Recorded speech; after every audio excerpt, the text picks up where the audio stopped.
Welcome to the Poetry Podcast with A, an Amber Michelle's work production. Hey, happy Thursday. Welcome to the Poetry Podcast with A. I'm joined by my beautiful puppy, Murphy. Say hi, bud. Say hi to the beautiful people. Today, we are going to be doing a book review on the book that I've been reading for the past week. It has freaking shape-shifted my mind so much. This book was actually recommended to me by my friend Lexi Ramirez Dickens, and it just hit the spot for me. She knew what was going on in my life, so it really was just a perfect recommendation. And I love when people are good at recommending books to you. It's something that I really try to be good at because I know how impactful they are to me when I get a good recommendation, when it just hits right and you're like, yes, baby, yes. I really try to do that. Like when anyone ever comes over to the house, they leave with a book in their hand. And I actually saw this on TikTok not too long ago, that it was a fact about how if you have 1,000 or over 1,000 books in your collection, then you're actually considered a library. And I thought that was so cool. I was like, damn, I have to stop giving my books away because I never anticipate them coming back. If I give a book, it is gone forever. And that's okay. I don't expect them to come back because it's just pretty much asking for a miracle, you know? And I don't know. It just doesn't happen. When you give out a book, it just won't come back. And I've accepted that. I'm okay with that. So when I gift a book away, I have that mindset. And I might be rethinking that mindset just because of this new fact of how if you have over 1,000 books, you're considered a library. And right now I feel like we have hundreds of books, but not thousands in our collection. So that's something we'll have to work around. But it's kind of a dream to have a whole room in your home to be like a library. There's actually a house in my neighborhood that I am obsessed with. It was on Zillow. I checked it out and it had just this beautiful room that was full of shelves. It was the library and it was beautiful. And it was definitely out of price range, of course, especially when I was looking at it. And then come to find out that this man living in this house is in my yoga studio. He was in my yoga classes. And I don't even know how we got on the topic of talking about his house. But I was like, I knew every detail of his house. I was like, the one with the library, the black marble in the kitchen, the bathtubs. And he was just like, yes, I know. And I just hope one day that he'll move back to California and sell me that house. But yeah, that's probably not going to happen. His boyfriend just moved in there with him. So I'm sure they're settled there for a while. But yeah, let's dive into, speaking of libraries and books, the book review for today is going to be Big Magic by Elizabeth Gilbert. This book has been around for a while. It's been around for a minute. But like I said, my friend recommended it to me and it hit. So I can't wait to dive in. It's really cool to do these reviews because typically when you read a book, you just read it and then move on to the next. But by having this dialogue, I can really reflect on it and chat about it. So I'm really excited. So if there's anything that I said, or if you've read this book, please let me know the big takeaways that you've had from it, because like I said, I was really obsessed with this book, and I'm going to be talking about the 3 big takeaways that impacted me.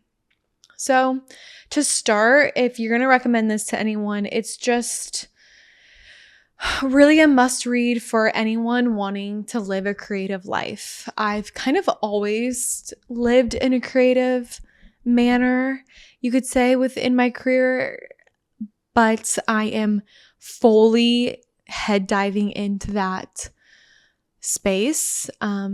I have always done like photography and video work, but now I'm stepping not away from that. I'm just moving into a new direction with it, of this new platform of podcasting and writing, writing a lot more, which just kind of makes me dive into the reason why this book was perfect. So in my career right now, I'm taking a step away from corporate storytelling and kind of diving into creative storytelling. So that's kind of what I said of like, I was always kind of living a creative style, but it was still semi in the corporate space of like writing corporate scripts, commercials for companies, things of that nature. And now I'm just kind of telling stories out of my own will, or stories about other authors, other writers. So it's kind of more centralized around the type of people I want to be surrounded by. So with this book, it really talks about just inspiration in general. And that was like the big impact that it had on me, of like what inspiration is and where it comes from. And I don't know if you've ever experienced this, but you probably have, of just like when an idea hits you and it just captures your entire being and you can't help but write it down on paper or record it or do whatever with that idea. But sometimes this happened to me the other night when I was sleeping. The idea came to me in the middle of the night, or right when I was about to fall asleep. I can't remember which one. And I was like, okay, it's here. It's in my mind, but I'm so tired. I'm not going to get up and write it. I'm just going to let it float. And hopefully I didn't say hopefully. I was like, I know I will not forget this idea. It was an idea for a poem. I was like, there is no way I will forget this idea. The next day, I woke up and I forgot it. And it still, to this day, is bothering me. It just won't leave me because I was so upset that I didn't take that time, even if it was in the middle of the night, I don't care, to get my ass up and go write it down. Just a glimpse of the idea so I could go back to it, because ideas will get lost if you don't act on them. And that's kind of what this book is talking about, is how inspiration can just be so random. And if you don't act on it, sometimes it can stay with you, but sometimes it doesn't. And that feeling is just gut-wrenching when it leaves you. So that just gave me a lot of validation when I was reading that, of just like, wow, yeah, that is so real and it's true. And it's kind of like, how do you even step into that? That's kind of the other point that made an impact on me in this book, was how do you call in inspiration? Especially if you're kind of in a dry spell. Where do you go? And everyone gets there. This book has really caused me it's caused me to be very active with my writing, and I'm trying to write every single day, at least for 30 minutes. And so far I've been successful of doing that since I've started. It's been like a week, not that long at all, but it's been successful for this reason, that some days it's really hard and it's super choppy. The words are not flowing. I get an idea out on paper, but it's choppy. It's not good. It doesn't have any color to it. It's just text. And then the next day, I will get to it. I'll read it again. And then I'm like, oh, ideas. more imagery, more imagery. And it's like revisiting it daily is so beautiful. And then there's another idea that comes from it by just actively doing it day after day after day. And it's not like inspiration's always going to be there, and that's okay. But actively doing it and practicing, the inspiration will come more. And you can kind of call it in. You can call in your inspiration, whether that be just like getting dressed for the day, having a little routine with however you like to write, whether that be lighting a candle or getting a coffee. Setting up your space is so important. It's kind of funny. Like when I was writing my first book, I had multiple ways of going about writing. Sometimes I would just completely go off on my own. I would go on a writing trip, which is just a solo trip to typically I would go to a haunted hotel or in the middle of a forest and just be completely surrounded by nature or just surrounded by solitude, by nothing else. And I would just write and be with my thoughts, and I would turn off my phone. I'm trying to think if I've brought my laptop. I'm sure I've brought my laptop before, but like I would make sure that I'm not going on YouTube or social media. Like that was just like going into the trip. I set boundaries for myself of like absolutely no social media. So that is something that really worked for me when I was writing that first book. But now I'm kind of doing a new way. I'm not really traveling right now because I'm pregnant. So having this style of just writing every day is stirring something in me. It's going well. It's new because I've had this idea for my next book. And when I started to read Big Magic, I was like, holy shit, I cannot let this idea get away from me. This is such a beautiful, poetic piece that I want to write. And if I don't act on it AS fucking P, then it's gonna drift away. And I just couldn't live with that. And Elizabeth has a story about an idea that she had, and life got in the way. And the idea was with her. Life got in the way. She put it on the back burner. And then she met someone who had her idea, that had ran with it, that had written the story. And that happens with ideas. They can bounce from you and onto another person. And the one that I have for my next book, I am holding on for dear life. I do not want anyone to steal it. I don't know if anyone could, but you never know. Life is all about repetition and repetition of history. We all are kind of copying each other in this life just because humans have been on Earth for so long. So it is a real thing that can happen, is that your idea can escape you. So make sure that it doesn't.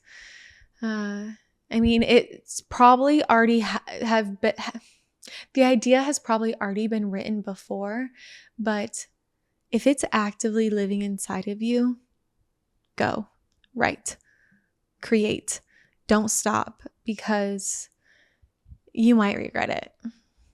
So that was a huge takeaway in the book, because now I'm actively writing every day, and I have not been. I've been using life's distractions. I've been using life as a distraction to not write.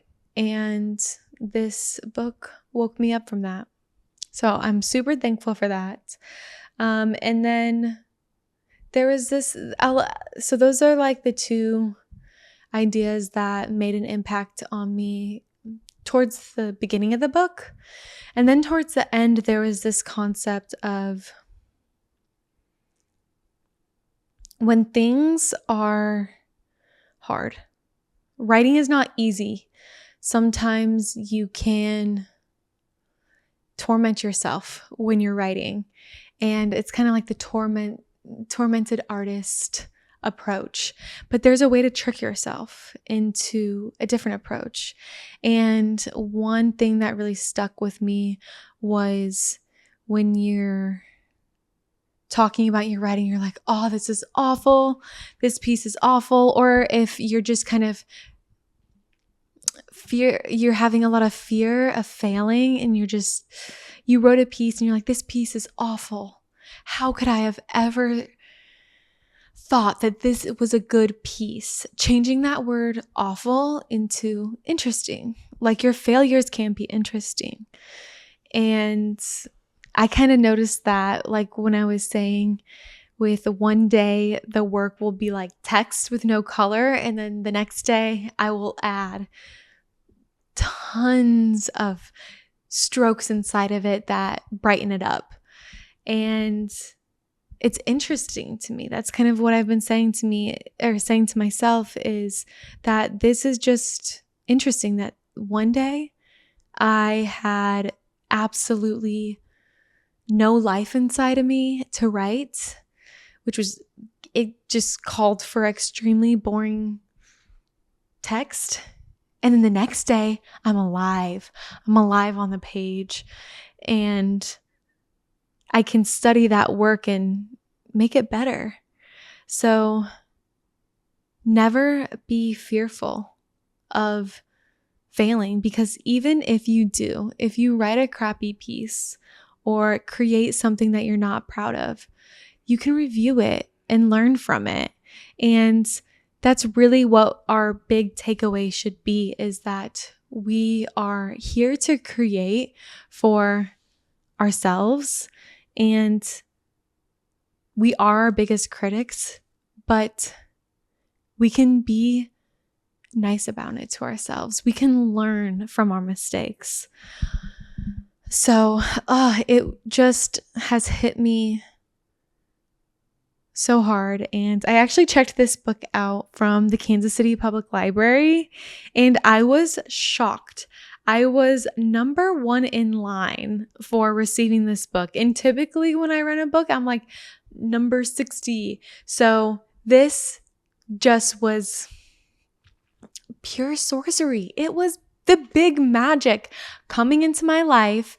No wait line. And it was just, I needed to read this at this time. I think that this is the perfect book to start the book reviews conversations on this podcast, because it just completely talks about everything that you need to do to step into the path that you're wanting to live. And especially if that life is a creative one. And really, at the end of the day, we're all living a creative life. Humans of all kind are creative. Just like everything around me has been created by something. It's been born from an idea. And so it's such a beautiful thought. Again, if you have read it, if you start to read it after listening to this, please let me know. Okay, so switching gears now, we are going to talk about the next book, who is written by a woman who is going to be featured next Thursday. We're going to have an in-depth conversation with her, and I'm so excited for y'all to meet her, because she really is a person that can provide you with so much insight in this industry. She is a wonderful woman, and she is the author of Black Girls Shattered. Her name is Sherry Purpose Hall. And within this book, I'm just going to kind of read a little bit of the intro before I read a poem to give a little tease for next episode. So this is kind of stating like the dedication, I would say. For all of the heartbroken, identity fractured, life shattered Black girls everywhere. For everyone who watched them crumble and possibly crumbled along with them. For every remedy, magic healer, Waymaker, for all those who make. This book is for you. This book is for us all. So beautiful. I actually wasn't able to read this book before I interviewed her. I was really familiar with her work. I've seen her perform before. She performed at my book launch party. I've filmed her. I've interviewed her before for something completely different. So I was familiar with her, but she's written a lot of books. And the one that I chose to highlight is this one, because not only is this book just an amazing read for all the people who create, but in the back of it, this is a deluxe edition. She has her first book in there. So that first book can only be bought through this deluxe edition now. And I thought that was super special because when I was reading through that, there's this poem in that section that's called My Boy. And that was the first poem I ever heard her read. And it stuck with me. It made me continually reach out to her and just get to know her better. And she's such a beautiful person in our community and such an advocate that I cannot wait for next week for y'all to get to know her more with me. So I'm going to read 2 poems that really stood out to me. There's so many poems in here, for real. But the 2... Okay. Yes. I'm pulling up the poems. Let's read a poem. Okay. So the reason why I am choosing these 2 poems is because the one thing that really stood out to me about Sherry that I didn't realize before was her sense of holiness. She is a minister, and I didn't know that before I interviewed her.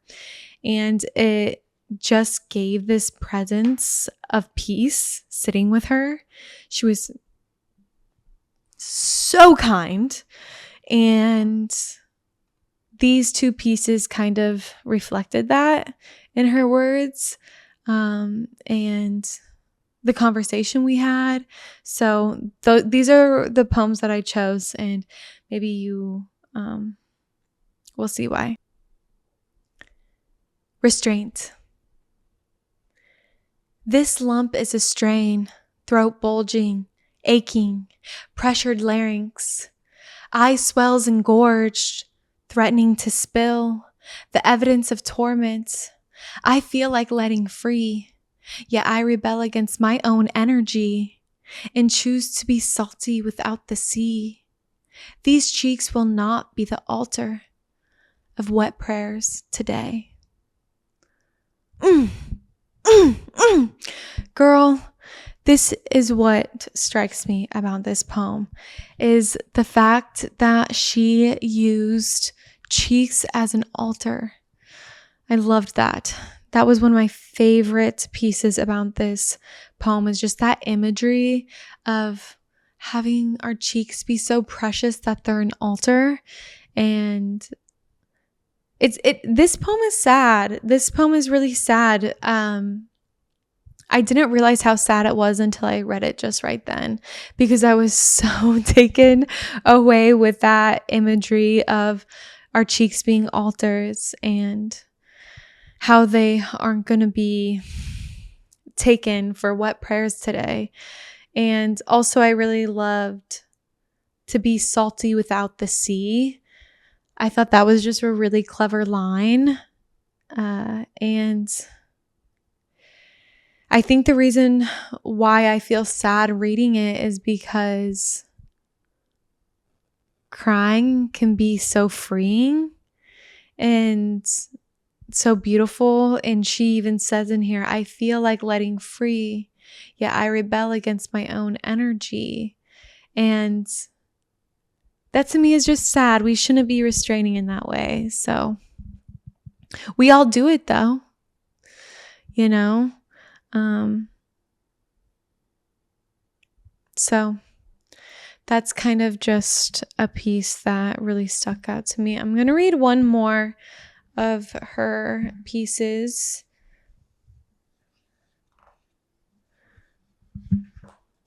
This one is called Sanctuary. In the glimpse of a daydream, for a second, I can return home, then lose home again. Weary spirit and worn soul, souls nomadically holy, searching for the holy of holies, safety, solace, solitude, so tired, being human, living less than a human being. The facade of completeness hides the reality of a complete mess.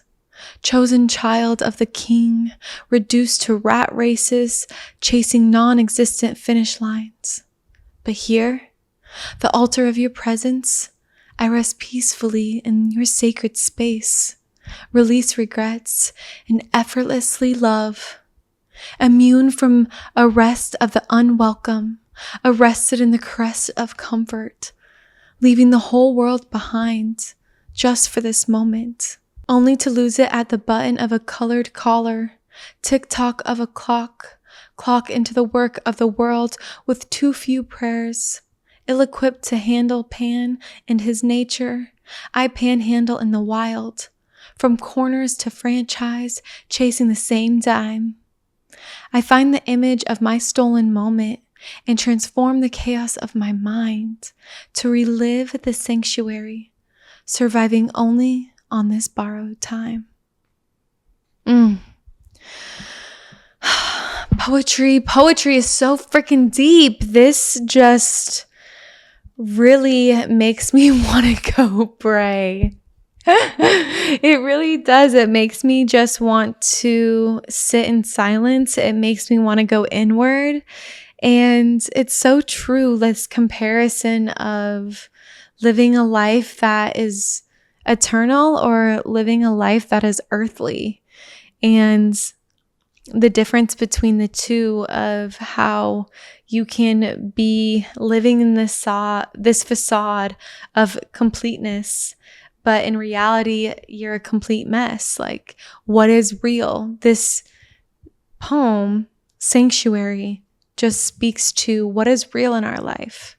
You know, it makes me want to question if what I'm putting out and producing, creating, is real and authentic. And this poem just really comes from such a space of prayer, contentment, and, you know, like I said, it just makes me want to go to church and pray. So, yeah, this was such a beautiful book. It was such a fun read. I love looking in the front where Sherry signed it. She said, "Thank you for being you and being resilient, Sherry." So that's how we're going to end this podcast, is a message that Sherry wrote for me, but it's to all of you. Thank you for being you and being resilient. I love you. See you next Thursday for more on Sherry Purpose Hall. Thank you for tuning in to this week's episode. Leave me a review on your favorite listening channel, Spotify, Apple, or YouTube. I'd love to hear from you. Always with love, A.